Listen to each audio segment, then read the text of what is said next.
আল্লাহ তাআলা এই প্রশ্নে আল্লাহর সর্বত্র বিরাজমান এই কথা ভেঙে দেওয়ার জন্য কোরআন বলছে আর রহমানু আলাল আরশি ইস্তাওয়া। কোরআনই উত্তর দিচ্ছে আমার মানুষের যারা বলে কোরআন আল্লাহ সর্বত্র বিরাজমান, ওদের এই দাঁত ভাঙা জবাব দেওয়ার জন্য কোরআনই বলছে যে কোরআনটা আল্লাহ তাআলা লাওহে মাহফুজে লিপিবদ্ধ সংরক্ষণ করে রেখে দিয়েছেন। ওটা পর্যায়ক্রমে দুনিয়ার জমিনে মুহাম্মদ সাল্লাল্লাহু আলাইহি ওয়াসাল্লামের উপর অবতীর্ণ করে ওটা আবার সারা মানব জাতির উপরে প্রকাশ করে দিয়েছেন। সেই কোরআন বলছে আল্লাহ তাআলা আছেন আরশে আজিমের উপরে, আরশে আজিমের উপরে। তাহলে মানুষ যা বলে তা সঠিক বলে না, কোরআন যা বলে তাই সঠিক। যাদের আকীদা আল্লাহ সর্বত্র বিরাজমান তাদের এই ভ্রান্ত আকীদাকে পরিষ্কার করা উচিত। কেননা আল্লাহ তাআলা যেখানে বলছেন আল্লাহ তাআলা আরশে আজিমের উপর রয়েছে, যদি এই আকীদার উপর সে মারা যায় তাহলে আল্লাহ তাআলা তার পূর্বে পাপকে ক্ষমা করে দেবেন। এবার আসুন আজকের যে আলোচনা নিয়ে এখানে দাঁড়িয়েছি, আল্লাহ তাআলা যদি আমাকে তৌফিক দান করেন সংক্ষিপ্ত ভাবে সেই কথা কিছু অংশ কোরআন এবং হাদিসের মাধ্যমে উপস্থাপন করার চেষ্টা করব। যদি আল্লাহ রাব্বুল আলামিন আমাকে সেই তৌফিক দান করেন। আমার তৌফিকি ইল্লা বিল্লাহি ওয়া তাওয়াক্কালতু ইলাইহি উনি। মহান রব্বুল আলামিন বলেন কোরআনুল কারীমের 254 মুনাফিকুন, সূরাতুল মুনাফিকুন 11, 10 এবং সূরাতুল তাগাবুন 64 নম্বর সূরা 15, 17, 17 এবং বলেছেন সূরাতুল ইমরানের 134। এরকম ভাবে আরো অনেক আয়াত রয়েছে। পাশাপাশি বুখারী মুসলিমের একাধারে 6টি হাদিস রয়েছে কোরআনের দিকের সাথে শব্দের সাথে সম্পূর্ণ একেবারে মিলে গেছে। যে আয়াতের উপরে ভিত্তি করে রাসূল সাল্লাল্লাহু আলাইহি ওয়াসাল্লামের এই হাদিস। প্রথমে আল্লাহ তাআলা বলেন আনফিকু মিম্মা রাযাকনাকুম মিন ক্বাবলি আইয়াতিয়া আহাদুকুল মাউত। মাউত শব্দটা আমরা অনেকেই জানি, মাউত মাউত মরা, মৃত্যু। আল্লাহ তাআলা বলেন আনফিকু ব্যয় করো, খরচ করো, মিম্মা রাযাকনাকুম যে সম্পদ, যে রিজিক, যে টাকা পয়সা অর্থ তোমাদেরকে দেওয়া হয়েছে তার থেকে ব্যয় করো। যে সম্পদ দেওয়া হয়েছে, টাকা পয়সা, জমি জমা, ফসলাদি যা দেওয়া হয়েছে তার থেকে ব্যয় করো।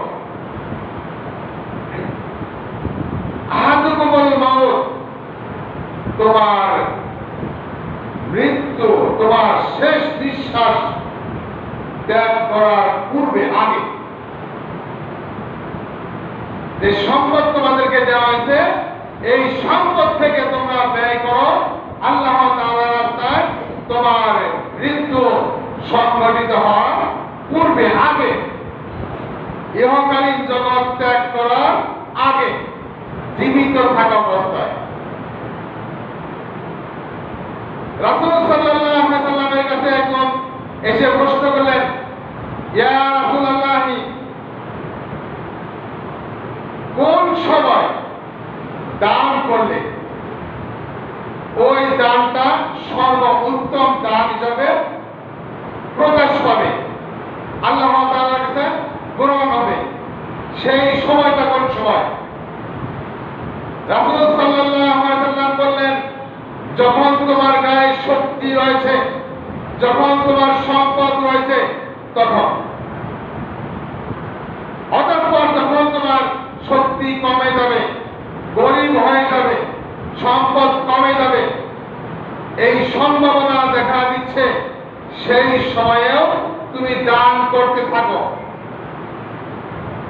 যখন তুমি সবল ছেড়ে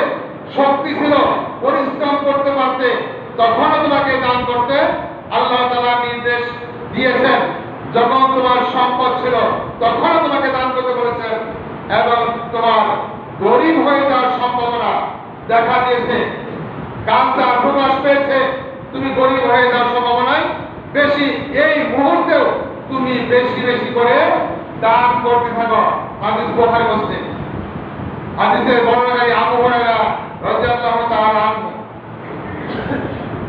এবার দেখুন আল্লাহ তাআলা কি বলছেন এই হাদিসটি বুখারী মুসলিমে। আবু হুরায়রা বলছেন রাসূল সাল্লাল্লাহু আলাইহি সাল্লাম বলেছেন, قال الله تعالى أنفقوا يا ابن آدم أنفقوا عليك। আল্লাহ তাআলা বলছেন, হে আদম সন্তান, তোমরা আমার রাস্তায় আমার বান্দা বান্দীদেরকে আমার পবিত্র ঘরে দান করতে থাকো। এক কথায় বলা যায় আমার রাস্তায় দান করতে থাকো, আমি তোমাদেরকে দান করতে থাকবো। আল্লাহ তাআলা বলছেন, আপনার কথা আমার কথা নয়। আল্লাহ তাআলা বলছেন, আনফিকু ইয়া ইবনে আদম উনফিকু আলাইক, তোমরা আমাকে নয় আমার রাস্তায় দান করতে থাকো, আমি তোমাদেরকে দান করতে থাকবো। আবু হুরায়রা রাদিয়াল্লাহু তাআলা হতে বর্ণিত আরেকটি হাদিস, রাসূল সাল্লাল্লাহু আলাইহি ওয়াসাল্লাম বলেন, মা মি ইয়ামিন ইসবিহুল ইবাদ ইল্লা মালাকানি ইয়ানজিলানি ফায়াকুলু আহাদুহুমা। রাসূল সাল্লাল্লাহু আলাইহি ওয়াসাল্লাম বলেন, পৃথিবীর মানুষ যখন প্রত্যক্ষে মানুষ আল্লাহ তাআলার বান্দা বান্দীরা শয্যা ত্যাগ করে, যখন মানুষ ঘুম থেকে জাগ্রত হয়, বিছানা ত্যাগ করে ঘুম থেকে জেগে ওঠে, তখন দুজন ফেরেশতা অবতীর্ণ হয়। যখন মানুষ ঘুমিয়ে থাকে তখন তার কাছে কোনো ফেরেশতা থাকে না। যখন সে ঘুম থেকে জাগ্রত হয়, বিছানা ত্যাগ করে, তখন দুজন ফেরেশতা অবতীর্ণ হয়। একজন বলতে থাকেন, আল্লাহুম্মা আ'তি মুনফিকু খলাফা ওয়া ইয়াকুলু আখারু। একজন বলতে থাকেন, হে রব্বুল আলামিন, যিনি দান করেন, যিনি দাতা, তাকে নগদ প্রতিদান দিয়ে দাও।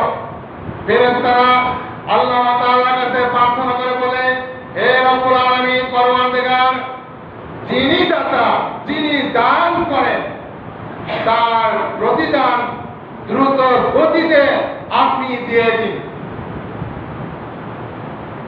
যিনি দান করেন না, দান থেকে দূরে থাকেন। অপর ফেরেশতা বলছেন, ওয়া আ'তি মুমসিকান সালাফা। হে রব্বুল আলামিন, যিনি দান করে না, দান থেকে বঞ্চিত থাকে, কৃপণ, আল্লাহ তুমি তাকে ধ্বংস করে দাও।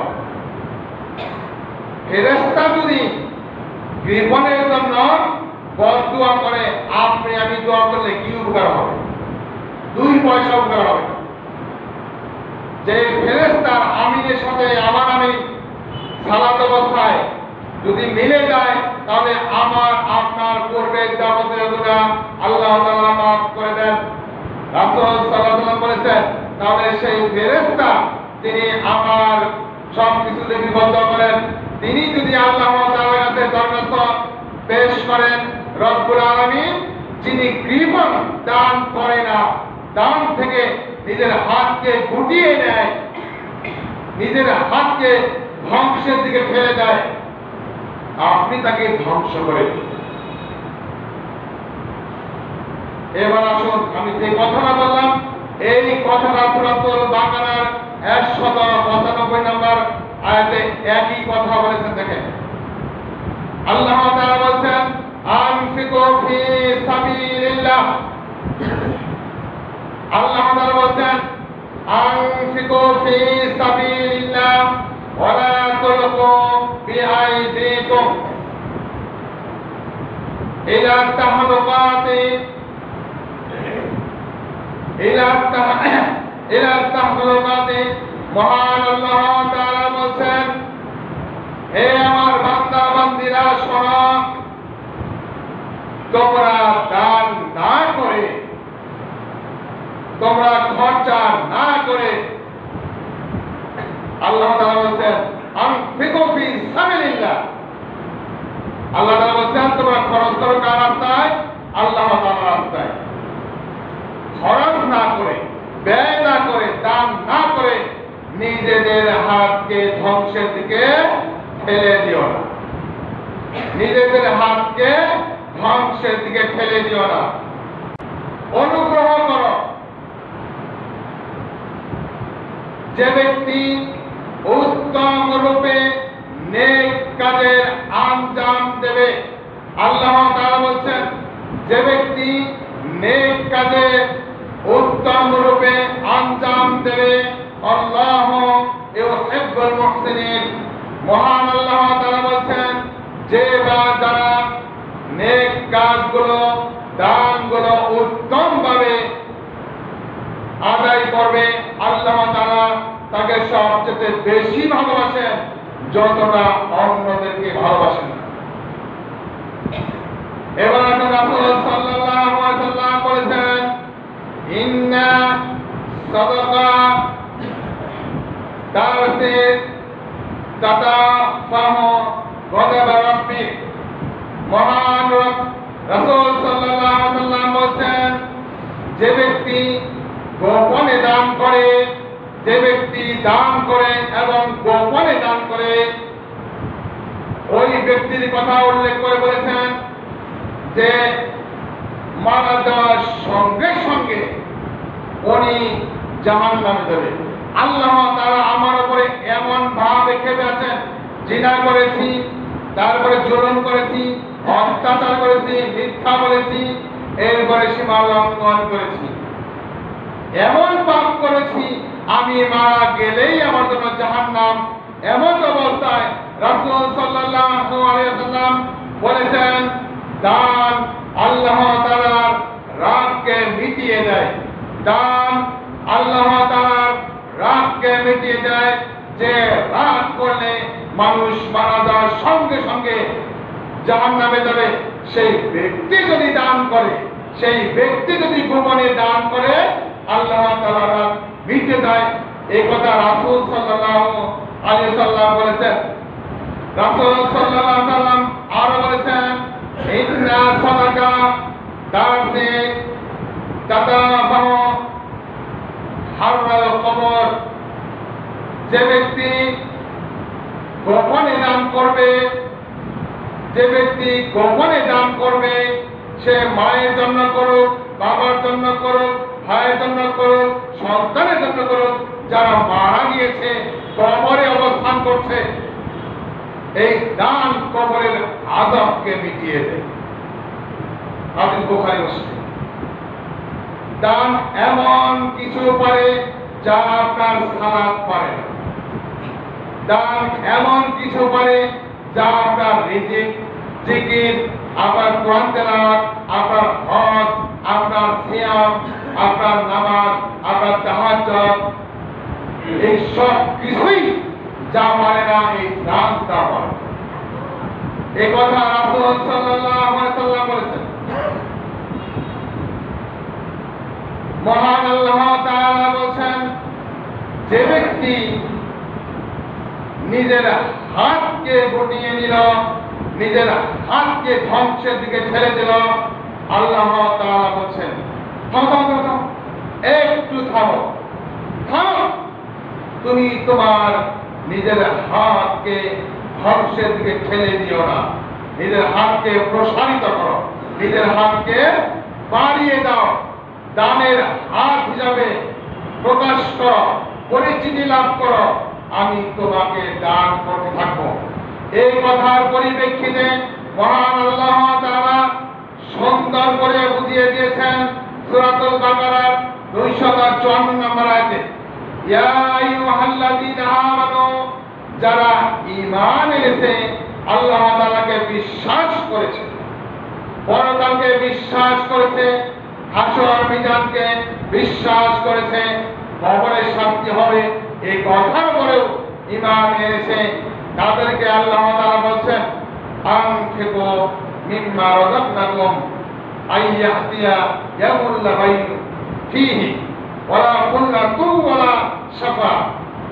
আল্লাহ তাআলা বলছেন, হে ঈমানদাররা, তোমরা শোনো, তোমাদের সামনে সেই দিন আসার আগে, আমি কিন্তু আপনাদেরকে একটু আগে বললাম যে মৃত্যু আসার আগে কি করতে হবে? দান করতে হবে। যেদিন আপনার মৃত্যু হবে, ইহকাল ত্যাগ করবেন, সেই দিনটা আসার আগে আপনাকে দান করতে হবে। এই আয়াতের ভিতরে দেখেন আরো পরিষ্কার ভাষায় বুঝিয়ে দিয়েছেন।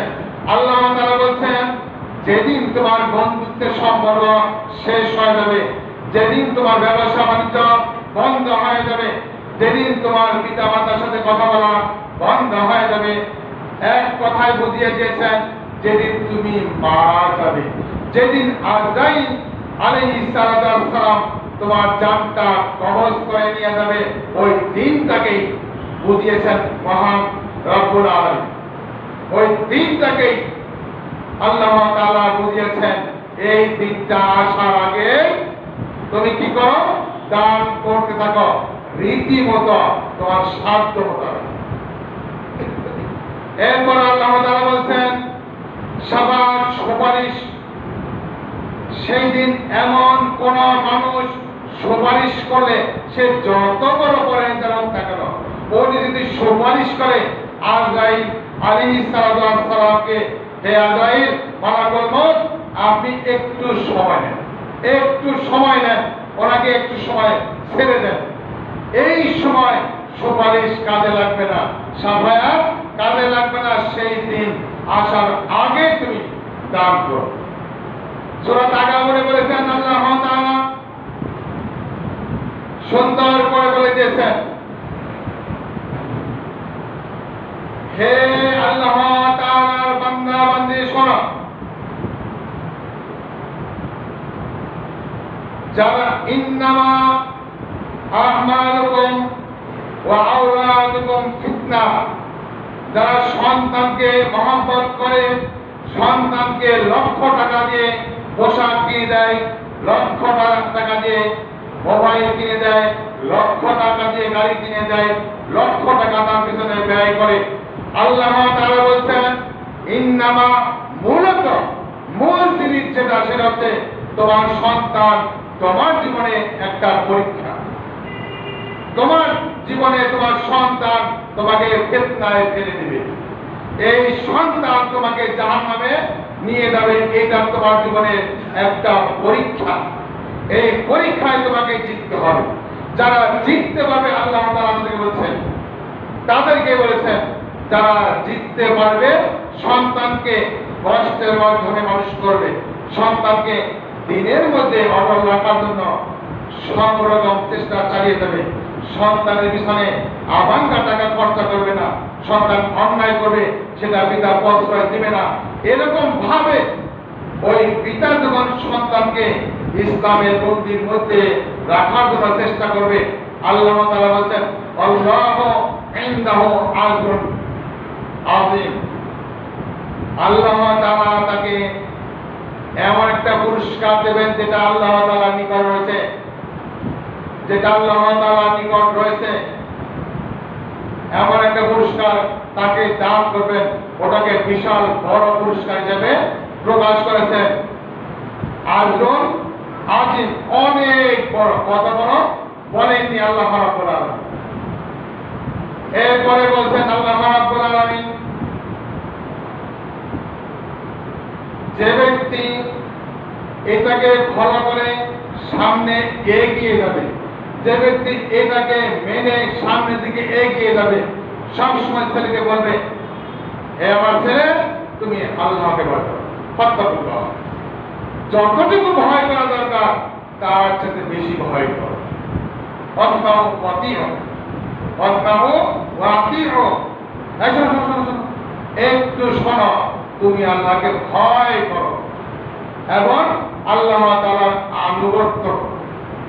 তুমি আল্লাহকে ভয় করো এবং আল্লাহ তাআলার আনুগত্য করো। এভাবে যখন আপনার সন্তানকে আপনি বলবেন, এভাবে যখন আপনার সন্তানকে আপনি উপদেশ দিবেন, একদিন, 2 দিন, 3 দিন আপনার কথা ফেলে দিতে পারবে না।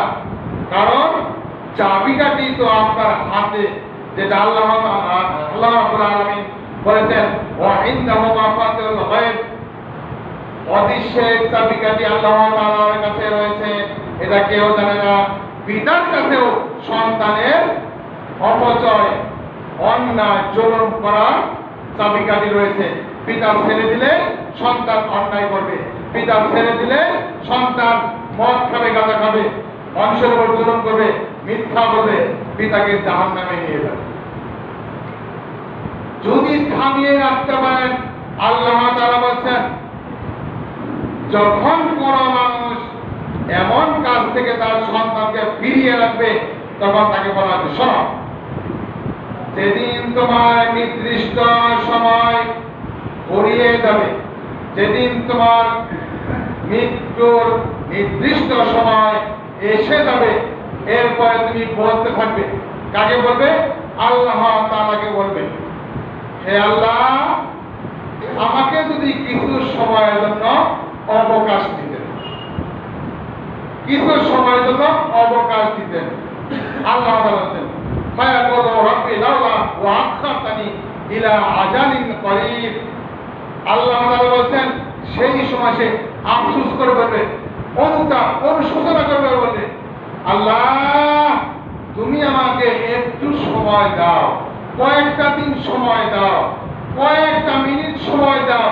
যদি দিতে তাহলে আমি দান করতাম, সদকা করতাম, তাহলে আমি দান করতাম, সদকা করতাম, মানুষের কল্যাণে ঝাঁপিয়ে পড়তাম, মানুষের কল্যাণে লেগে থাকতাম, তোমার ইবাদতে লেগে থাকতাম, কখনোই অন্যায় করতাম না, যদি আমাকে একটু সময়। ও আতমিনা সালিহিন, শুধু সদকা করতাম না, শুধু দান খয়রাত করতাম না, মানুষের কল্যাণে ঝাঁপিয়ে পড়তাম না, নেককার যারা রয়েছে, সলিহিন যারা রয়েছে, তাদের অন্তর্ভুক্ত হতাম। আমাকে একটু সময় দাও, একটু সময় দাও। এরপরে আল্লাহ তাআলা বলবেন, এরপরে আল্লাহ তাআলা বলবেন, লা ইয়াকুল্লাহু নাফসা ইযা জা আজালুহা। সেই সময় যখন ইসলামে আল্লাহ তাআলা, এটা সকল বান্দা বান্দি জানে, সকল নবী রাসূল জানে, সকল ফেরেশতা জানে, যে যখন তার নির্ধারিত সময় শেষ হয়ে যাবে, এরপরে তাকে 1 সেকেন্ডও সময় দেওয়া হবে না। অতএব আফসোস করার আগে, সেই সময় ফুরিয়ে যাওয়ার আগে তুমি কি করো? দান করতে থাকো। আমি আপনাকে একটি কথাই বোঝাতে চেয়েছি, একটি কথা, যে আপনাকে দান করতে হবে। আপনি যাকাত দিবেন তো দিবেনই, ওটা দান নয়, ওটা আপনার হক না, ওটা গরিবের হক। আপনি দিতে বাধ্য থাকিবেন।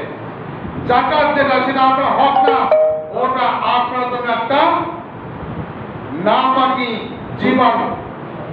যাকাত যেটা আপনার উপরে নির্ধারণ হয়েছে, ওটা মনে করবেন আপনার পবিত্র সম্পদকে ধ্বংস করার জন্য, নাপাকি করার জন্য একটা জীবাণু এসেছে, যেটা কোনো মানুষের শরীরে যদি একটা রোগ হয়,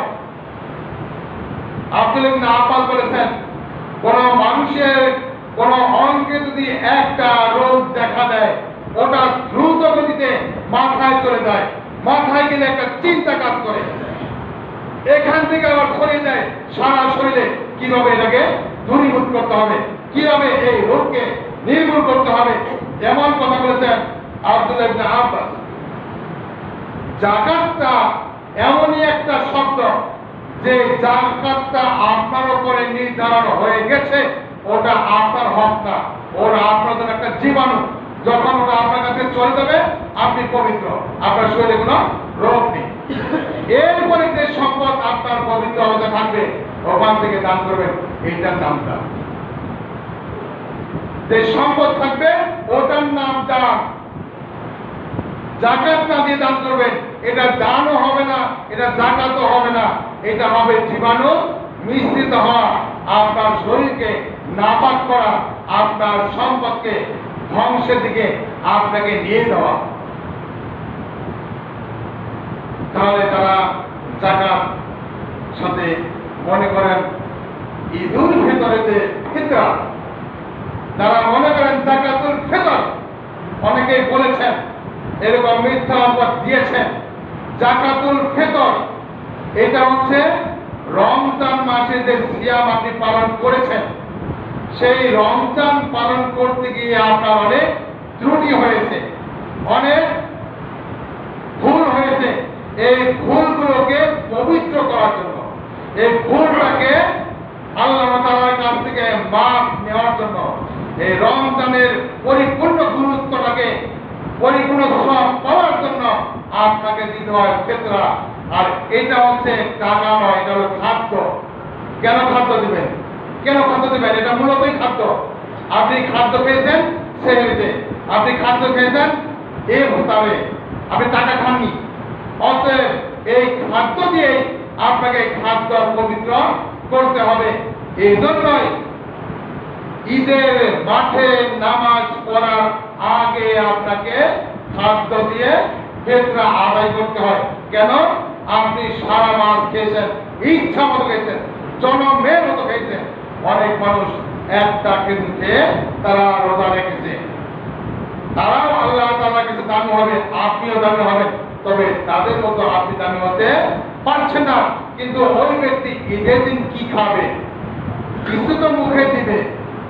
ঈদের দিন, ঈদুল ফিতরের দিন কিছু খেয়ে যাওয়া রাসূল সাল্লাল্লাহু আলাইহি সাল্লামের আমল কিন্তু সুন্দর, মৌখিক না, আমল যেটা রাসূল আমল করেছেন আজীবন মৃত্যুর আগ পর্যন্ত। তিনি ঈদুল ফিতরের নামাজে কিছু খেয়ে যেতেন।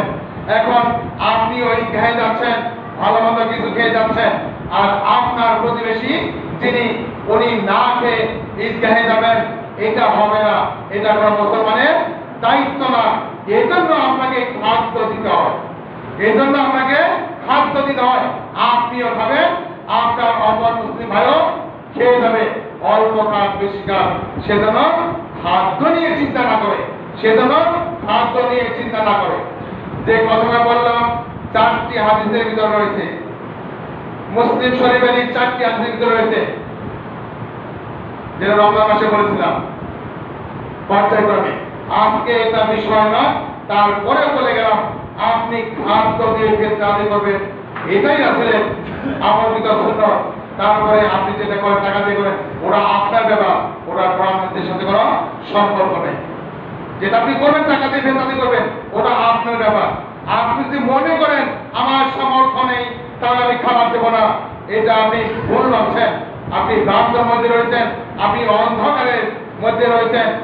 এই জাকাত শহরের সাথে ঈদুল ফিতরের জাকাত কোনো সম্পর্ক নেই, এটা মূলত 100% বিপরীত। আপনাকে খাদ্য দিতে হবে, এই জন্য যেটা আমি আপনাকে বললাম, আপনাকে খাদ্যই দিতে হবে। আপনি খেয়ে যাবেন, ঈদের মানে ঈদ মানে আনন্দ, মুসলিমদের জন্য আনন্দ। আপনিও মুসলিম, তিনিও মুসলিম, আপনার মুসলমান ভাই, মুসলিম ভাই, উনি মুখটা খারাপ করে, মনটা খারাপ করে, কষ্ট নিয়ে মাঠে যাবেন, আপনার ঈদুল ফিতরে নামাজ হবে না, আপনার ঈদুল ফিতরের পূর্ণতা সব কপালে চলবে না। অতএব আপনাকে খাদ্যই দিতে হবে, এটাই মুসলিম শরীয়ত। ইবনে মাজাহ হাদিস, মিশকাতের হাদিস রয়েছে। অতএব যারা ভুল বুঝতেছেন যে যাকাতুল ফিতর আর সম্পদের যাকাত দুটা দুই জিনিস, যাকাত দিতে হবে সমর্থ অবস্থায়, আর ঈদুল ফিতরে যেটা যাকাতুল ফিতর এটা সমর্থ লাগে।